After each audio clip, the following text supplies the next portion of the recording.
Hello everyone, Recabilly here. Today I want to show you this pretty cool little stopwatch that I created. I'm going to be using this in some of my mini games and other videos, so I just wanted to have a reference point for you guys. This is a stopwatch, and let me just show you how it works. So we have an empty chest here. We're going to start the stopwatch. This will start counting up our time. Now this is not like a super fast watch. We can change the timing of this slightly, but we don't want it to be too long because the reset actually might take a little while. So let's go ahead and stop the stopwatch, and there we go. We got a time of 21. Very good. And then we're gonna hit the reset button, which is right here, and that will unlock this hopper and release all of the items back into the system. The footprint isn't too big. This is about a 5 by 5, and I think by 1, 2, 4, yeah, 5 by 5 by 4 grid here. So let's go ahead and do a quick tutorial on how to build this. So the first thing you want to notice is that your chest is at the very top of the build. So if you want your chest to be right at floor level, you're going to want to build this mostly underground. Okay, so let's go ahead and get started. We're going to build up here. Oops. And we'll put our double chest.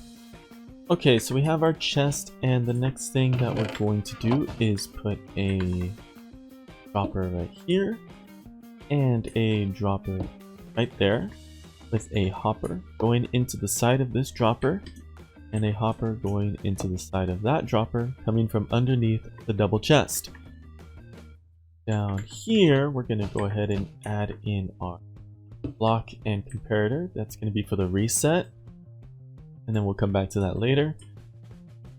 Down here, or back here, let's go ahead and add our item elevator system. So basically, whenever there's an item inside this dropper, we want it to get powered and send the item out of it. So we'll put the comparator, redstone comparator, a repeater, into a block, redstone dust on the side, put that in compare mode, then a target block here so that the redstone gets redirected here. Just so you know, if you just put a regular block, that redstone does not enter that block. You need a target block here, or you can put the redstone on top of a solid block like that. Okay, next we want to have our input and timer actually set up. So we're going to use a different color here. Oh, there we go.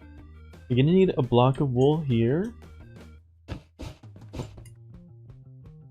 You're going to need a solid block here, and then one down here. And this one is going to have a repeater going into it. And then we will need our copper bulbs, like so, with a couple buttons. I don't think it matters if it's stone button or wooden button, but I just put stone. Okay, now out of this top one, we are going to compare, and that is going to go into a solid block. We will put 2 blocks on the side here with redstone dust and set that to compare mode. That is going to start a little block right here, but that's not going to power anything in the dropper yet. So what we need to do to power the dropper is pull this redstone dust that way into another block. You can either go like this, or you can put a target block here. Should do the same thing. Now this is where you get to adjust the timing for how quickly items get sent in here. So as you can see, that's a lot faster than it was before. Kind of glitchy. That's because this hopper down here is not locked, so all the items are getting sent back into the system. But basically, if we want this to slow down, we just adjust this a little bit, and we're gonna have to reset it. Stop.